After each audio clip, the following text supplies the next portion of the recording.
Okay बेटा, अस्सलाम वालेकुम। कैसे हो आप सब? ओके। कल जो है वो परसों हमने इस चैप्टर का स्टार्ट लिया था और इसमें जो है वो हमने थोड़ी बहुत इंट्रोडक्शन हुई थी और हमने जो है वो इसमें कहा था कि हमारे पास जो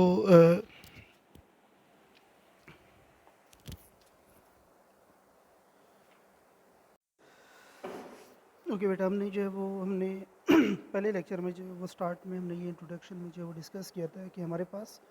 जो चार्जेस की प्रॉपर्टीज़ है उनमें जो सबसे पहली प्रॉपर्टी जो हम डिस्कस कर चुके हैं उसमें ये है कि हमारे पास दो किस्म के चार्जेस होते हैं और उसकी कैरेक्टरिस्टिक्स ये होगी कि सिमिलर चार्जेस जो है वो रिपेल करेंगे और अपोजिट चार्जेस एक दूसरे को अट्रैक्ट करेंगे और इनके दरमियान जो ये इंट्रैक्शन होगी इस इंट्रैक्शन को हम फोर्स ऑफ इंट्रैक्शन का नाम देते हैं। इलेक्ट्रॉन्स जो है वो आपको पता है कि हमारे पास नेगेटिव चार्ज होते हैं और आगे आपके पास जो प्रोटॉन्स होते हैं वो पॉजिटिव चार्ज होते हैं और एटम जो आपके पास इलेक्ट्रिकली जो होता है वो न्यूट्रल होता है और चार्ज के लिए जो हम यूनिट यूज़ करते हैं वो कूलम यूज़ करते हैं। अब उसके बाद जो सबसे पहली जो इसमें करेक्टरिस्टिक्स थी उसमें जो है वो ये था कि हमारे पास जो चार्जेस होते हैं वो क्वांटाइज्ड फॉर्म में होते हैं। कि क्वांटाइजेशन का मतलब ये होता है कि ये जो आपके पास जो चार्जेस की एग्जिस्टेंस होती है वो डिस्क्रीट पैकेट्स की सूरत में होती है, मीन 1 2 3 4 एंड सो ऑन। आपके पास जो है वो रेशो में जो वो नहीं हो गया और इसके लिए हमने डिस्कस किया था प्रीवियस लेक्चर में कि Q equals to N E. अब यहाँ पे हम जो है वो यहाँ पे इसके लिए जो है वो quantitative analysis of nature of these forces हम डिस्कस करेंगे कि इस फोर्स की जो है वो डिपेंडेंस क्या है, ये फैक्टर्स जो है वो जो इंट्रैक्शन है चार्जेस के दरमियान में कौन से फैक्टर्स है जो इन इस फोर्स को जो है वो क्या करती है, वो फैसिलिटेट करती है। वी कैन से कि इस फोर्स की जो है वो मैग्नीट्यूड को हम कैसे कैलकुलेट कर सकते हैं। अब यहाँ पे इसके लिए जो इस फोर्स की मैग्नीट्यूड है और साथ में इसकी डायरेक्शन है वो जो है वो जब हम डिस्कस करते हैं तो हमारे पास सबसे पहले जो इससे रिलेटेड इम्पोर्टेंट जो लाभ आता है वो हमारे पास जो है वो कूलम्स लॉ के नाम से और इसको जो है वो प्रेजेंट किया था 1874 में Charles Augustine D coulomb, one of the most famous scientist. और उन्होंने जो है वो इसके लिए जो क्वांटिटेटिव एनालिसिस, इसके लिए जो इसका जो मैग्नीट्यूड है और उसकी जो डायरेक्शन है, जो फोर्स है, जो इंट्रैक्शन आपके पास चार्जेस के दरमियान में हो रही है उसको जो है उन्होंने डिफ़ाइन किया था। अब इसके लिए जो मेन चीज़ है इसकी डिफिनीशन, इसकी डिफिनीशन को अगर हम डिस्कस करें तो हमारे पास इसको जो सिंपली हम डिफाइन करते हैं, the force between 2 point charges is directly proportional to the product of magnitude of charges and inversely proportional to the square of distance between them. It means कि आपके पास जो चार्जेस की इंट्रैक्शन है वो जितने आपके पास चार्जेस जो है उनकी कंसंट्रेशन ज़्यादा होगी उतनी उनकी जो है वो इंट्रैक्शन आपस में ज़्यादा होगी। और दूसरी बात जो मेन है वो उनके दरमियान में सेपरेशन है कि सेपरेशन अगर आप इंक्रीज़ करोगे तो आगे से जो चार्जेस की इंट्रैक्शन है वो डिक्रीज़ हो जाएगी। अगर जो है वो सेपरेशन आप डिक्रीज़ करोगे तो आगे से उनकी इंट्रैक्शन जो है वो आपके पास इंक्रीज़ हो जाएगी। तो ये सिंपल से इसको जो है अगर हम डिफ़ाइन कर ले तो हमारे पास जो है वो ये इसके लिए रिलेशन है और इस रिलेशन को हम मैथमेटिकली जो है वो डिस्कस करते हैं। मैथमेटिकली इसके लिए जो है वो सबसे पहले जो हमने कहा कि प्रोडक्ट ऑफ चार्जेस,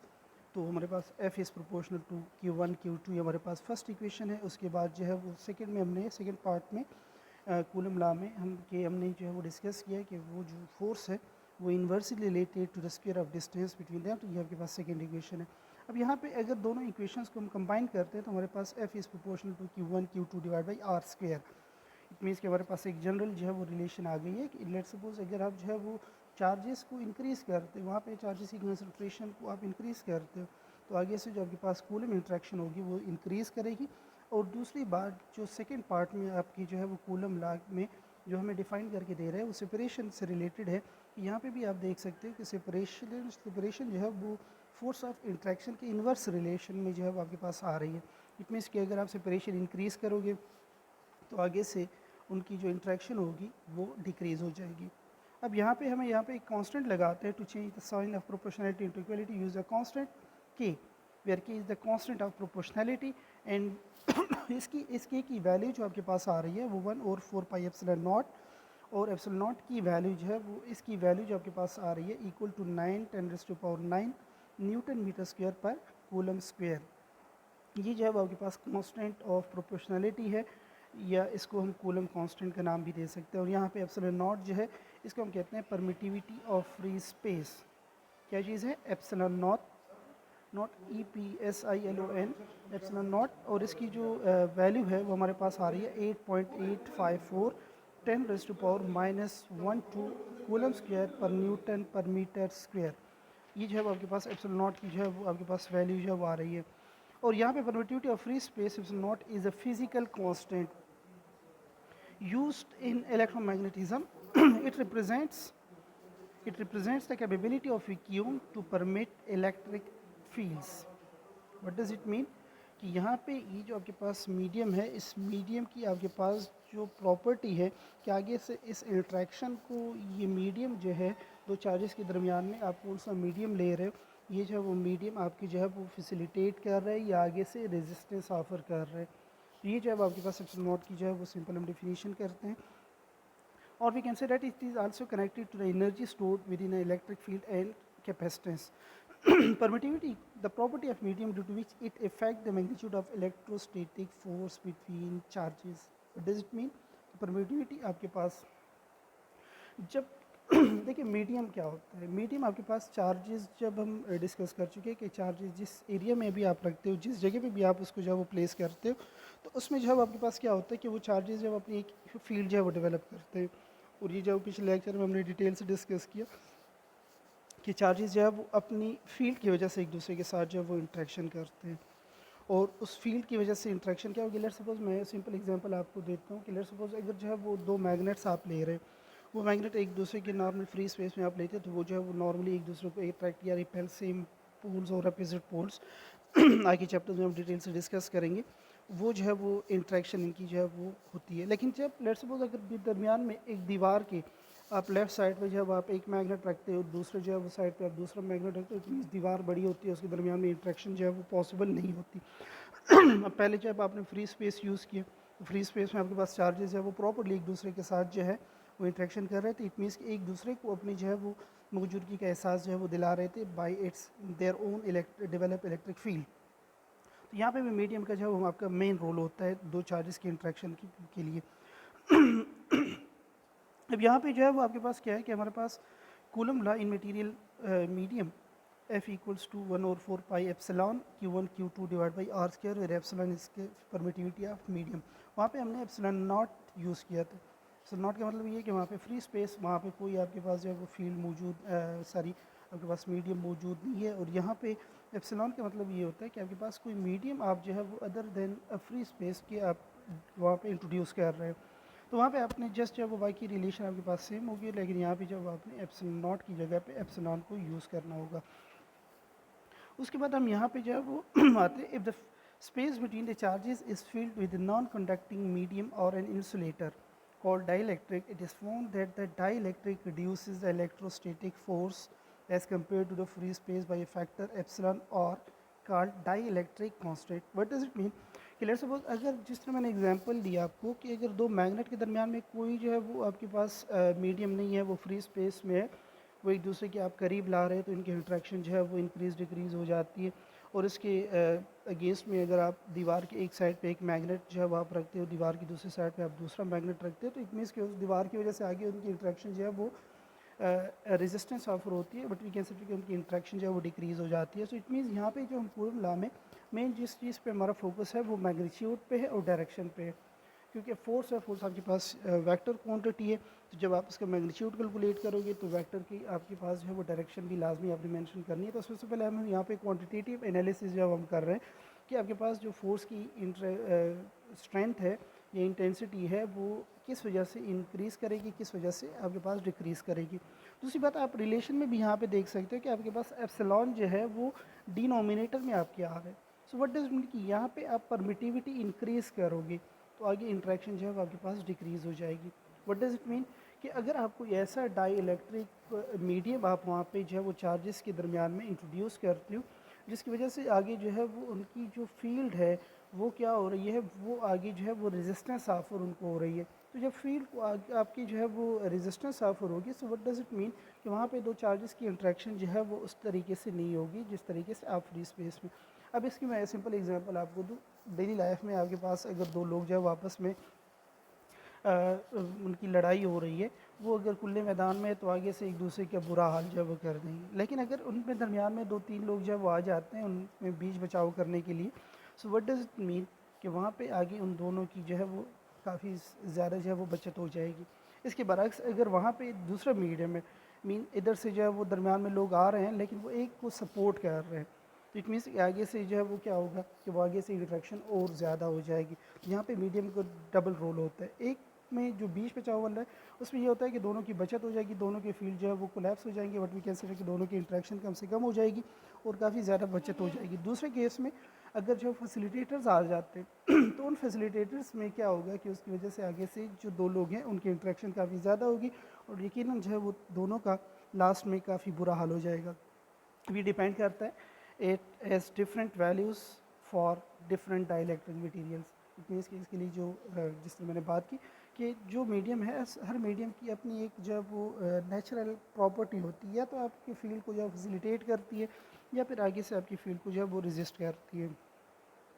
और इसको जब हम रिलेट करते हैं किसी भी मीडियम की परमिटिविटी को फ्री स्पेस के साथ, तो वहाँ पे जो इनकी कंपैरिजन रेशियो है उसको हम क्या कहते हैं, डाई इलेक्ट्रिक कॉन्स्टेंट, या वी कैन से दैट कि आपके पास जो इसको this factor is also known as relative permittivity. It has different values for different electric materials to the effect of okay. अब यहाँ पे इसको जब हम डिफाइन करते हैं epsilon R equals to epsilon divide by epsilon naught, what does it mean कि आपके पास जो यहाँ पे एप्सिलॉन आर है वो एप्सिलॉन डिवाइड बाय आपके पास यहाँ पे इसकी रेशो है epsilon R equals to epsilon divide by epsilon naught. Epsilon जो है वो आपके पास क्या है, किसी भी मीडियम की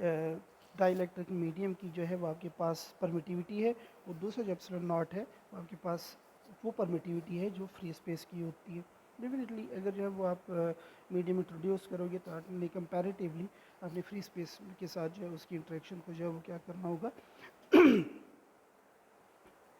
तो ये जो है वो आपके पास अब यहाँ पे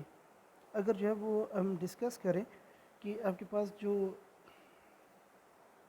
मीडियम से रिलेटेड जो आपके पास प्रॉपर्टी है वो आप medium equals to 1/4 pi epsilon Q1 Q2 divide by R square, और यहाँ पे रिलेटिव परमिटिविटी हमारे पास इक्वल है एप्सिलॉन डिवाइड एप्सिलॉन नॉट। अब यहाँ पे ऊपर की इक्वेशन में हमारे पास एप्सिलॉन आ रहा है, तो एप्सिलॉन की जगह की वैल्यू कैलकुलेट करने के लिए हम यहाँ पे एप्सिलॉन नॉट जो है वहाँ पे जाके एप्सिलॉन आर के साथ जो है वो मल्टीप्लाई हो जाएगा। So what we can say date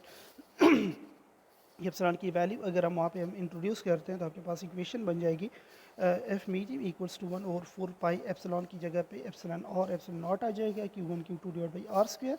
और यहाँ पे जब आपके पास वैक्यूम के लिए जो हम पिछली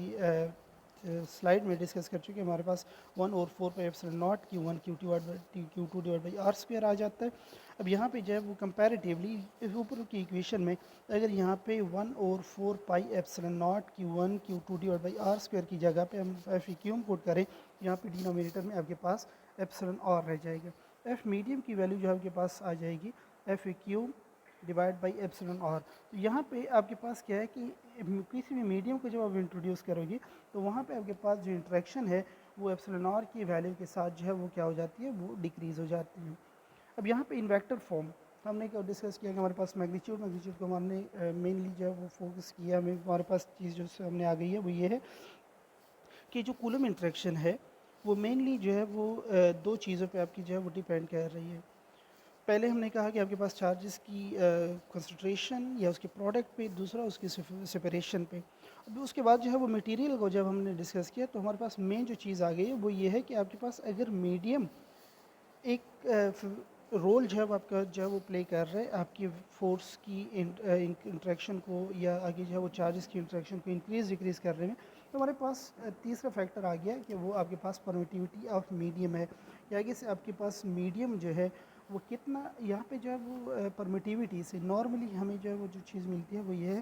कि जब हम डिफाइन करते हैं तो परमिटिविटी मीन परमिट करना, लेकिन यहाँ पे इसके अगेंस्ट है। What does mean how much the medium offer the resistance to decrease the interaction। It means कि मेनली आपके पास इक्वेशन में भी ये चीज़ आ रही है कि आपके पास जो एप्सिलॉन है वो डिनोमिनेटर में आ रहा है, तो यहाँ पे इसकी परमिटिविटी और रोल नहीं होगा, परमिट करने वाला रोल नहीं होगा, यहाँ पे इसकी जो है वो डिक्रीज़ करने वाला है, या आपके पास जो रेजिस्टेंस ऑफर करने वाला रोल जो है आपका मीडियम प्ले करता है। तो इसमें जो है वो आपने कन्फ्यूज़ नहीं होना। मीन्स कि मैं जो है वो दोबारा एप्सिलॉन को जो है वो डिफ़ाइन कर लूँ। Epsilon we call it permittivity of medium, और इसकी जब हम डिफ़ाइन करते हैं द क्वालिटी और the property of medium, that how much it resists the interaction between the charges, right. तो ये हमारे पास, और यहाँ पे जो है वो दूसरी बात कि जो हमने बात की कि हमारे पास जो है एक मैग्नीट्यूड है, दूसरी आपके पास फोर्स की डायरेक्शन है। चूँकि वेक्टर क्वांटिटी है तो उसके लिए हमारे पास जो है वो उसकी डायरेक्शन भी होनी चाहिए। तो यहाँ पे Coulomb force is a mutual force, first charge is exerting force on second charge, then same will be the due to same charge on first charge. What does it mean कि अगर दोनों point charges है, दोनों की जो ये we consider के dimension same to same है, simple single single one two one आपके पास इंट्रैक्शन हो रही है, तो जितनी आपके पास जो है वो फोर्स Q1 जो है वो Q2 के ऊपर अप्लाई करेगा, उतनी फोर्स आपकी Q2 की वजह से Q1 को जो है वो ऑफर होगी। और प्रॉपर्टी जो है वो मेन वही होगी कि सेम चार्जेस है वो आपके पास, उनकी रिपल्सिव क्वालिटी नेचर होगी, और जो अपोजिट होंगी वो जो है वो उसी फोर्स के साथ जो है वो एक दूसरे को अट्रैक्ट करेंगे। व्हाट डज इट मीन कि आपके पास जो ऊपर जो आप देख रहे हो +Q1 +Q2 दोनों सेम चार्जेस है, दोनों अपोजिट साइड में जो है वो एक दूसरे को रिपेल कर रहे हैं। और दूसरे सेकंड में आप देख सकते हैं कि आपके पास एक पॉजिटिव चार्ज है और एक जो है आपके पास नेगेटिव है, तो दोनों एक दूसरे की तरफ जो है वो आने की कोशिश कर रहे हैं। इट मीन्स कि दोनों एक F1 2 जो आपके हमारे पास फोर्स है वो ड्यू टू Q1 के आपके पास जो है वो Q2 के ऊपर लग रही है, और सेम F21 आपके पास जो फोर्स है वो Q2 की वजह से आपके पास जो है वो Q1 पे लग रही है। तो दोनों का मैग्नीट्यूड चूँकि पॉइंट चार्जेस है तो दोनों का मैग्नीट्यूड जो है वो सेम रहेगा, लेकिन डायरेक्शन जो है वो आपकी एक दूसरे के अपोजिट होगी। So F1 magnitude F12 magnitude equals to F21 magnitude equals to कि Q1 Q2 divide by R square. ये हमारे पास जो है वो उसके लिए कूलम के लिए जो let there be two charges Q1 Q2 with post position vectors R1 and R2 respectively. जैसे आपके पास दो चार्जेस है जो एक दूसरे से जो है वो R1 और R2 डिस्टेंस पे जो है वो प्लेस करते हैं। इट मीन्स कि अगर हम Q1 के रिस्पेक्ट देखें तो उसके लिए जो डिस्टेंस हम लेते हैं वो R1, अगर Q2 के रिस्पेक्ट जो है वो Q1 को देखें तो वो जो है वो R2। So what we can से कि R1 R2 डिस्टेंस पे दोनों पड़े हुए। Now since both the charges are of same sign, there will be the repulsive force between them. Let the force on Q1 charge Q2 be F21 and force on Q2 charge due to Q1 charge be F12. The corresponding vector from Q1 to Q2 is R12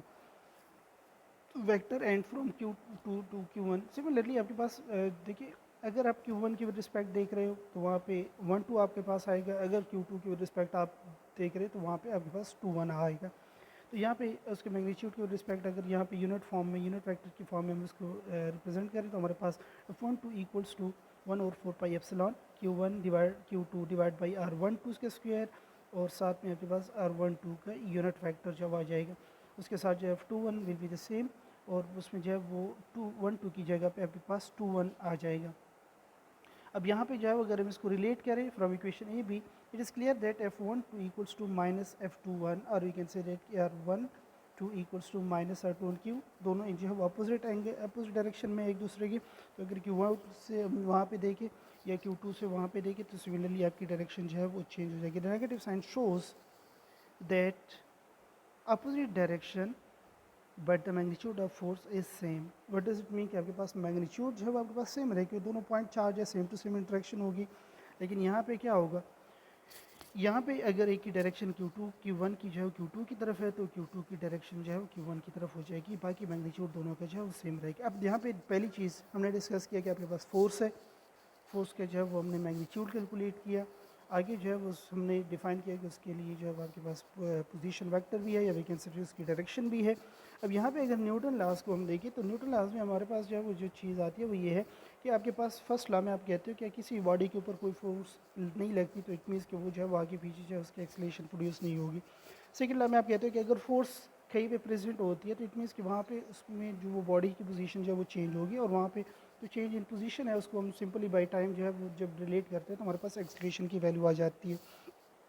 third law में जब हम जाते हैं तो वहाँ पे हम कहते हैं कि अगर कहीं पे फोर्स एग्जिस्ट कर रही है, इट मीन्स कि अगर कोई बॉडी किसी दूसरी बॉडी के ऊपर फोर्स अप्लाई कर रही है तो रिएक्शन में उसके ऊपर भी सेम मैग्नीट्यूड की फोर्स जो है वो अप्लाई होनी चाहिए। सो यहाँ पे हमने ये चीज़ स्टडी करनी है कि हमारे पास ये चीज़ आ गई है कि आपके पास जो है वो F12 equals to minus F21 from above equation it is clear that Coulomb law also obeys Newton third law. तो हमारे पास जो है वो जो चीज़ हमने आज डिस्कस की है उसके अगर मैं समराइज़ कर लूँ तो हमारे पास मेन जो चीज़ है वो ये है कि कूलम लॉ जो है वो एक क्वांटिटेटिव एनालिसिस आपको प्रोवाइड करके देता है कि उसमें जो है वो जो इंट्रैक्शन हो रही है चार्जेस की कि जब वो एक दूसरे के लिए जब वो एक प्रॉपर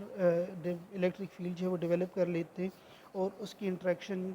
जो है वो किन फैक्टर्स पे आपके डिपेंड कर रही है। तो by definition of this law सबसे पहले जब हमने इसको डिफाइन किया तो हमारे पास दो चीज़ें आई, उसमें जो है वो प्रोडक्ट ऑफ चार्जेस, और दूसरी चीज़ जो हमारे पास आई उसमें जब हमने कहा